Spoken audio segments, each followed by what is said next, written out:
Heavy and thundery rain showers, some with hail and sleet and snow on hills, easing to good clear spells overnight with widespread frost and icy stretches on roads as temperatures fall to between -3 and +3 degrees.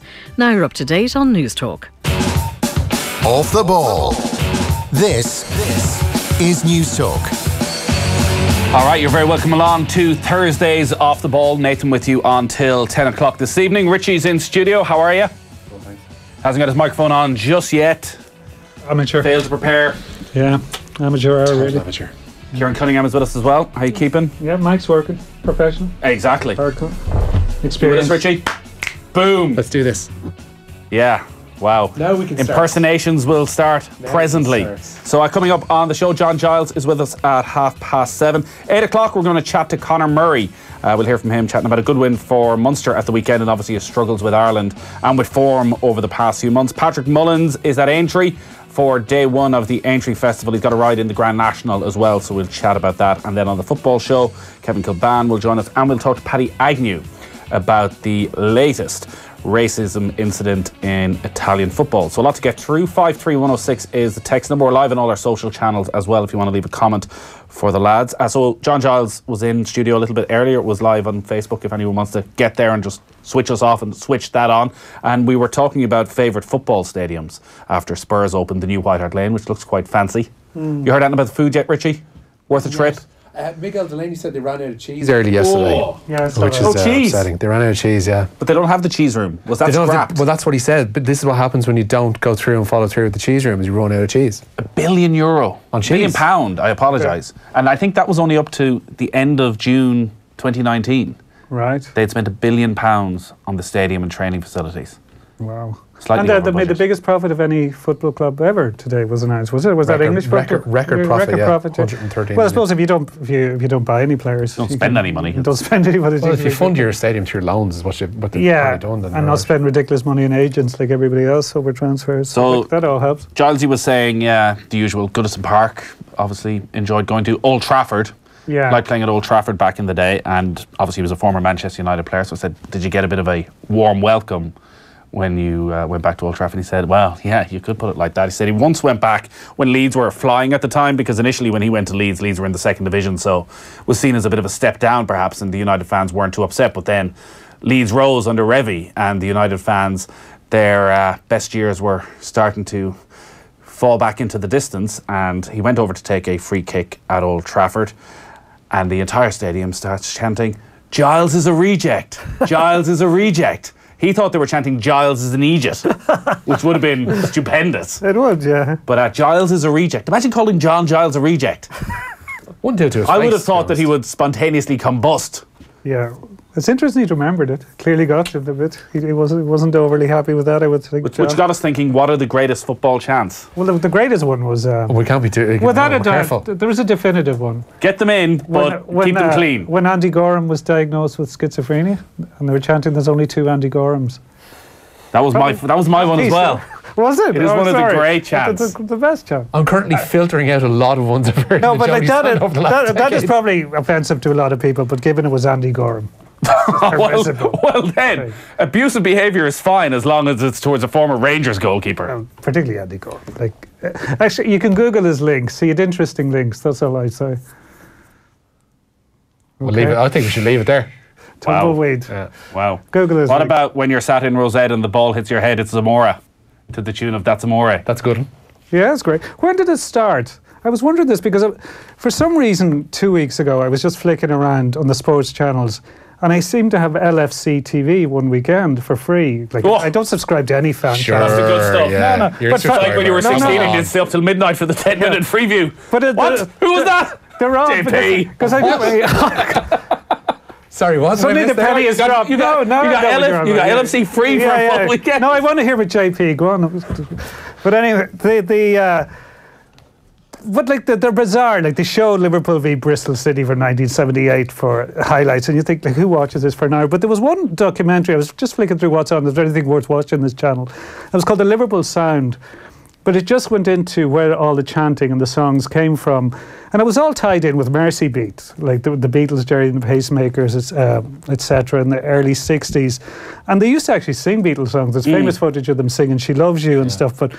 But the chants were crap. Like when they won the FA Cup in 1965, it was this thing, E.I. Adio, we're going to win the cup, or we won the cup, or E.I. Adio, whatever. It is quite a recent thing. But like it is mid-60s on, I think, or more 70s even, I would say. It's a very British and Irish thing, because I remember watching, this is around 95, Alexi Lalas was being interviewed on Conan O'Brien's show, Late Show as it was then, and he just moved to Padova and was being asked about the chanting and stuff like that goes on in Serie A games. Yeah. Because it just did not exist in any form of, like, they picked up a little bit in the last decade or so, but it just has no grounding at all. Just busy doing monkey noises, isn't it? And going and getting peanuts and going and getting beers and whatever else they do during the course of American sports. But there's no singing. No, it just seems odd. But I have seen in a lot of grounds, particularly Eastern Europe, they do this great call and response thing.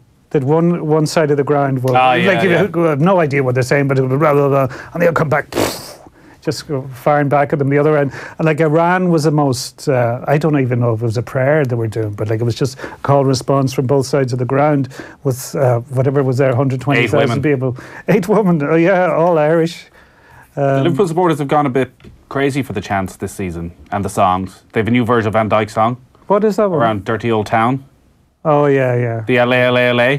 Yeah, that kit started last year, really, didn't it? The LA one. You hear that at every ground now. Yeah. So football supporters are pretty quick to copy. They just can't get enough got repurposed. At Bowes. They didn't sing it at Bowes, did they? Well, Bowes, interestingly enough, now that you mention it, Nathan, were the first club ahead of Wigan with the Will Griggs on Fire to adapt Gala's Free From Desire. No, they weren't. Yes, they were. There was a club in Scotland that had it before everybody. But I've always wondered how Good Friday 2011. I know this because it was like literally about 2 months before my eldest lad was born. Bowes fans were like shoes off in the showgrounds in Sligo singing, "The Bows have got no money, they've got a bag of ease." Now, what that last line is in reference to, I have no idea. But either way, the song has been repurposed as long ago as 8 years by Bowes fans. But there used to be, there was an Ireland one said the shoes off for the boys in green. I have no idea. What could that be a reference to? I have no idea. But I've often wondered, where does this come from, the chants? Because surely there's a few poor idiots who come up with a great chant or a song and start singing it and never catches on. And they feel like I always thought, what was his name? Richie Sheehy, the guy who this time last year had that great Liverpool song about Salah and Firmino that's catchy it's got out of my head completely. And I thought this one is going to last. This is going to take over. Yeah. And he was on Soccer AM with it. And it never really went anywhere. I'm kind of glad now if he was on Soccer AM, he deserved to fail. But it's funny how... That's it, JP. Good one. But it never really went anywhere. He's fast, he's red, he talks like Father Ted. Robbie Keane. I like there's a Peter Crouch version that was just he's big, he's red, his feet stick out of the bed. Peter Crouch. Your teeth are offside, your teeth are offside. Luis Suarez, your teeth are offside. Yeah. Did you ever see the footage when Dublin won their famous breakthrough All Ireland in 1974 under Kevin Heffernan? But they all come onto all the supporters come onto the pitch from the hill and everything, but they're singing You'll Never Walk Alone. Like it was very much... it was really like a soccer crowd, particularly a mad 70s soccer crowd, which is a bit mental. But it's funny how chants disappear, or songs like rugby for years. The song at Ireland rugby games was Molly Malone, and you never hear that now. Like the Fields of Athenry took over. And I don't know how did the Fields of Athenry start? Like why did that become such? Especially for it wasn't there in the 80s. Do we hear the Fields of Athenry at soccer internationals now? Only when things are going bad. No, I have heard it. Yeah, because that was what Roy Keane was giving out about. So there was the night in Poznan at Spain when everyone decided Irish supporters were the best in the world because they were singing the Fields of Athenry. And I think the only time I've heard it at Irish Soccer International since is when things are going has been when things have been going horribly wrong. So the night against Germany, there was no Fields of Athenry. Yeah. Maybe I'm wrong. Correct me. 5-3. Liverpool have obviously adapted it, the Fields of Anfield Road. We've got Highway on the wing and all that kind of stuff. So 53106. Get your texts in. Keep them clean. Yeah, you've learned a lot from that preview, Kieran. Here you have. Yeah. Did it do enough to get you to subscribe for the rest of the season? No, the rest of it is. You got pretty the 24 dismal. hours. No. I watched Liverpool Bristol City for 1979 3 times, and that was enough. So. Richie, what you got for us? We'll actually start with some breaking news. The draw for the UEFA Under-17 European Championships has just been made in the past few moments, and Ireland have been drawn in Group A, along with Belgium, the Czech Republic and Greece. Group B then is Netherlands, France, England and Sweden. In Group C we'll have Iceland, Portugal, Hungary and Russia. And in Group D then, to round it off, Spain, Italy, Germany and Austria. Tasty looking group, that one. And Ireland will host, of course, the tournament in the summer. Elsewhere, the career of the great Faugheen could be drawing to a close. The 11-year-old was pulled up in the entry hurdle today, the feature race on the opening day of the Grand National Festival. Jockey Ruby Walsh says the former champion hurdle winner felt lifeless, while the course veterinarian reported an irregular heartbeat. The race itself was won by the 15-2 chance Super Sunday. We should know regular heartbeats usually correct themselves within 24 hours to 48 hours, but owner Richie appears willing to have Faugheen run at Punchestown in 3 weeks' time. It seems almost as a farewell. Elsewhere today, the favourite Kenboy romped to victory in the Bedway Bowl Chase for trainer Willie Mullins. The Fox Hunters, which is run over the national course, was won by the 14-1 shot Topwood under jockey Tabitha Worsley. The Grade 1 4-year-old juvenile hurdle won by the Nicky Henderson trained Pentland Hills, while 4-1 shot Kalashnikov edged the Grade 1 novices chase for trainer Amy Murphy. And sticking with racing, Gordon Elliott will make history on Saturday by training 13 of the 40 entries for the Grand National. The County Meath trader breaks the record of Martin Pipe, who saddled 10 entries in 2001. Elliott's Tiger Roll will most likely go off favourite and is aiming to become the first horse to win back-to-back nationals since Red Rum, of course, back in 1974. That can't be healthy for the sport, and it must turn 13 people to off. 40. Yeah, like it's great for him, obviously, when he's flying it, but Where's the romance? yeah, where's the romance? Unless you think the sight of Michael O'Leary jumping around is one of the great glories of Irish sport, but having paid some of his excess charges at times, I don't really go along We'll with have that. Patrick Mullins on at around about 8:30 to talk about today's racing, but also Patrick Mullins is going to be riding for Gordon Elliott on Don Poley in the Grand National on Saturday. 66-1 outsider, Don Poley. So we'll chat about that. Yeah, but 13 out of 40. What about the little guy? As Johnny was saying a couple of years ago, Johnny Ward was saying that it's becoming harder and harder for the quote-unquote little guy to actually prevail in these races now, because money is dominating and there's no entry point into There's hardly any of them left. Yeah. Most of them being wiped out. Well, we'll ask Patrick Mullins, because I'm fairly sure Don Poley was sold today. Yeah. There was a sale going on where you could buy a horse with a guaranteed Grand National entry. Went for about 170 grand. That's a £1 million race. 66-1. An incredibly dangerous race. You're taking a bit of a risk. Yeah, Still a lot of money if you just want to get into the Grand National. yeah. What else you got? Seamus Power, he's made an encouraging start to the Valero Texas Open. I wouldn't say it's a quiet day in sport, but the fact that the Valero Texas Open is the second top story, Listen, it gives Richie you your suggests chance to me pimp your podcast early in the newsround and now let that me you mentioned continue it. with the rest of it.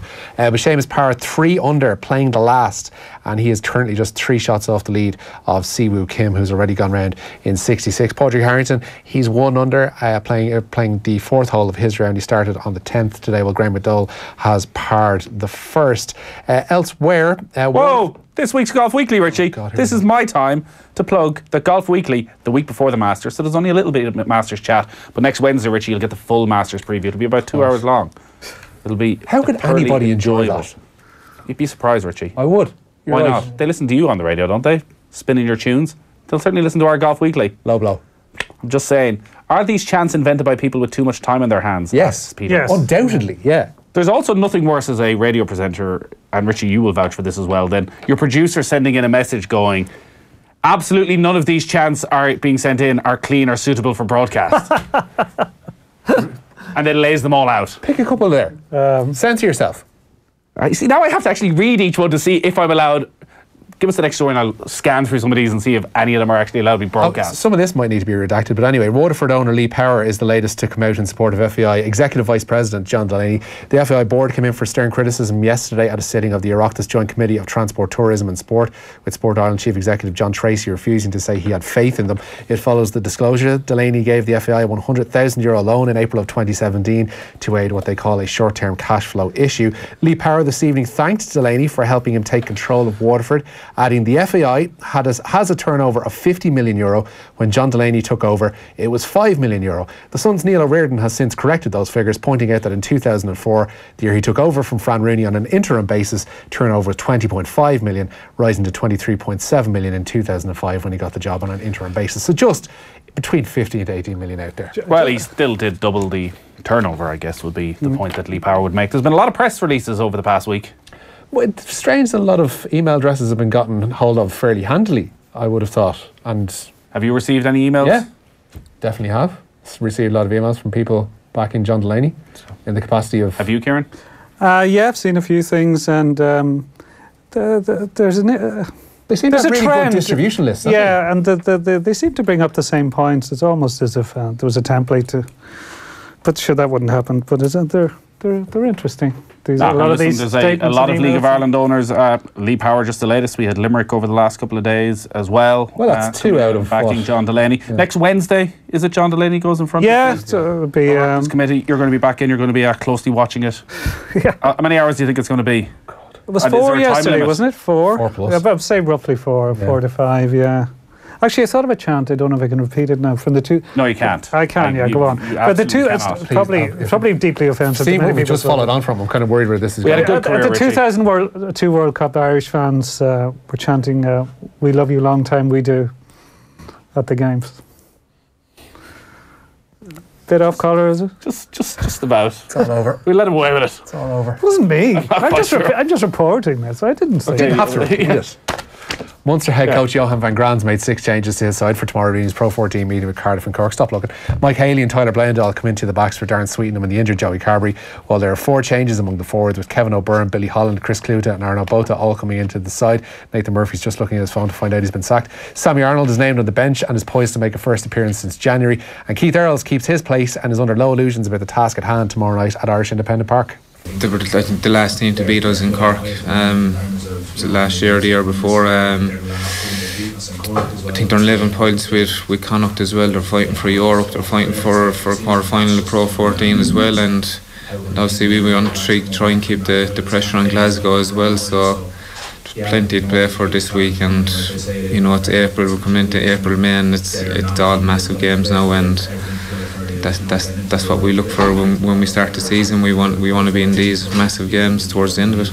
Staying on a team news tip, Luke Marshall comes into the Ulster side at outside centre for their game away to Glasgow tomorrow night. Rob Little replaces Robert Balakoon on the wing, while on the opposite side there's a chance for Jacob Stockdale to atone for his error at the Aviva last week. Tommy has texted in to say, presume rugby tossers probably sing light opera or Gilbert and Sullivan songs and don't succumb to chorus chanting, "This is not soccer, remember." You gave it out to me and you just said rugby tossers on the radio. I did just ask JP. Again. I literally asked. I said, "Are we allowed to say tossers?" And he said, "Yes." Moncrief is always banging on about JP actually said yes if it's rugby tossers. I heard him say that. Arsenal fans sang Podolski to the left of me, Walcott to the right. Here I am, stuck in the middle, Giroud. That's a good one. Yeah, it's not bad. Yeah. That is a good one.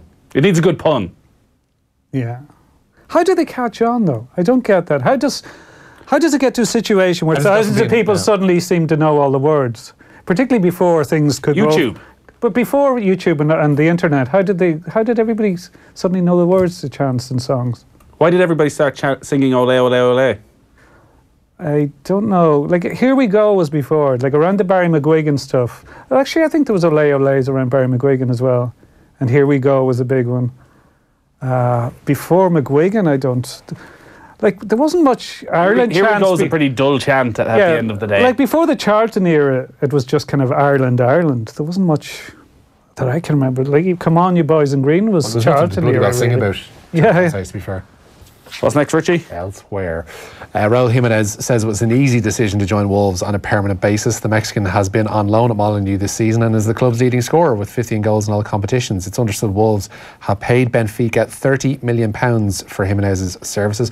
Before the Jimenez transfer, Wolves had spent nearly £6.5 million on agents' fees. These figures coming to light earlier today in the table, topped by Liverpool, who shelled out £43.79 million on agents' fees following a window where Alisson, Fabinho, Naby Keita and Xherdan Shaqiri all joined the club. That far exceeded the second biggest outlay, which was by Chelsea, with 26.85. A lot of interesting figures coming out today from the Premier League of Spurs as well in their world record profit. Reporting a world record profit of 113 million after tax for last season. The figure trumps the €106 million, which is set by Liverpool earlier in the season. And that news comes just a day after Spurs moved into their £1 billion stadium, most of which, as you mentioned, funded through loans.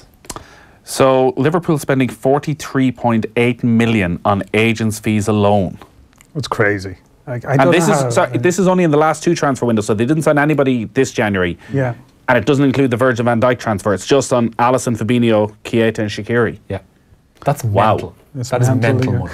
And Is that included in the transfer fees at the time? It would be, yeah. You presume so. You wouldn't presume it's like 75 million for Alisson plus another. no, yeah, I presume it's part. I presume it's included. No, I'm making the assumption it is anyway. Because but, they describe them as 75 million pound deals. but you'd wonder if you go back to Roy Keane, and he represented other people as well, Michael Kennedy. But Michael Kennedy was a solicitor.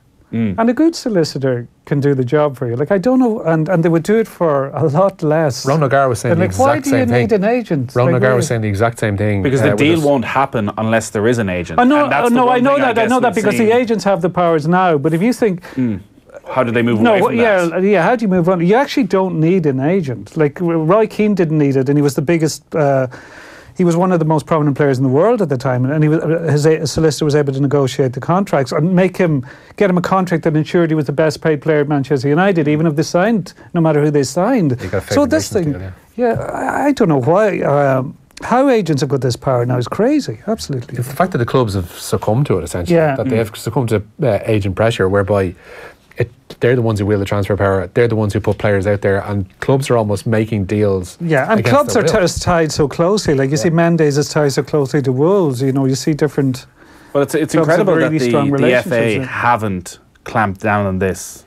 It seems in any way. They've lost Like, the control one of thing it. the Emiliano Sala tragedy has brought home has been the revelations about exactly how a transfer like this goes through. So there's not just Emiliano Sala's agent. There's an agent who appears out of nowhere who says, I can rescue you from French football and get you a club in England, and I don't care what else you do. I'll get the deal done. I'll take my chunk. He'll have his own agent already. Nantes will have an agent trying to tout around and get rid of their best player. The current club who are buying will have an agent who are obviously going into France and seeing who's possibly. So you could have 3-4 agents working on the one deal, Yeah, each getting a couple of million quid. yeah. It's insane. We're in the wrong business, So, Nathan. yeah. We are in the wrong business. It is a fairly grubby kind of business at this stage. Particularly the lower Raul end. Jimenez is obviously a good deal for Wolves. Wolves are a strange club because you watch their performance against Manchester United. They play such a good brand of football, and they're a newly promoted team, and there's a certain romance, and then you just have to remember, actually, this isn't. There's no they aren't romance these there. paupers who I know, suddenly, yeah. fighting the odds. Actually, they're being run. And they could have a big influenced say in by the George title Mendes. race. Liverpool's last game is against Wolves, isn't it, at Anfield? And you would expect Liverpool, but if Liverpool are good to win, but if Liverpool are still in the title race going into that last game, you can imagine had the nerves at Anfield and how nervy Liverpool that will be could hoping Wolves win their cup semi-final at the weekend, I'd imagine. Yeah. Well, I was kind of figuring that Wolves would put out not a second string side, but at least Against a weak one United, last yeah. night, and they didn't at all. And it was actually Mick McCarthy who pointed out that the conversation he'd had with Matt Doherty about how well he's performing is the fact that Wolves as a whole have only used something like 18 players, I think, this season. Yeah. Which is like, if you manage to keep people away from yellow and red cards and you manage to keep everybody fit, they've shown this year, Leicester have shown it before, you can be a quote-unquote lesser side, have that core and still do well. I've always thought they look really well conditioned. Like they're a lot of them are massive. Well, men Matt as Doherty well, spoke about yeah. that as well, how since Nuno came in over the last couple of years, his diet has just transformed. He had this horrible diet of, as if he wasn't a professional footballer, like he was your regular 23-year-old of having takeaways and drinking a lot of cans of Coke, but actually they came in and turned him into a proper professional, lost a bit of weight, and as you say, they all look properly fit. Yeah, mean, and he had a flying. I've gotten chants going at matches before. JR is watching on YouTube. All you need is about 5 lads shouting it over and over and people eventually join in. Drink is obviously an important part of the equation. It's not rocket science, lads. Oh shit. It's not rocket science getting a chant going at a stadium. One last story, Richie. What about Mayo? Oh, God. Mayo, Sam Maguire. Well, James Horn did You bring were that singing up. that all week, weren't James you? Horn, well, that's, listen, what goes on in the office has to stay out in the office. James Horn brought this up, didn't he, in 2012, I think it was, or maybe it was 2011, when they were beaten by Kerry, that when things started to go wrong for Mayo, the Mayo crowd fell silent. Yeah. And that actually support meant when times are tough, you need to get behind the team. Yeah, of course. And that's really where that came from, that actually you'll always find when the opposition scores a goal, that's when the Mayo chant starts to come through. What about It's the just a Meath story. chant? Have you ever heard Meath? That's just not true. No, it's not. No, it's not. That's Wow, not true. apologies to all our listeners. It's not true. Sounds very harsh. You're just trying to get one over on your fellow Dundee. Because of that, we have no time for your final story, Richie. Apparently it's pronounced Double Meath. whammy. No. A double whammy. All right, so Conor Murray coming up at 8 o'clock. Patrick Mullins around about 8:30. We'll have Kev with us on the football show. But up next, as always, on a Thursday, it's John Giles. Off the Ball on Newstalk. Down to business. Your town, your main street comes to the sunny southeast when we broadcast from Green Acres in the heart of Wexford Town on Saturday, April 13th. We'll be giving Wexford Town a health check with a panel of experts and talking to all businesses there, big and small. We'll speak to Wexford hurling and now business legend Liam Griffin, and I'll go out to Rosslare Harbour to see what Brexit might mean out there. The event is free.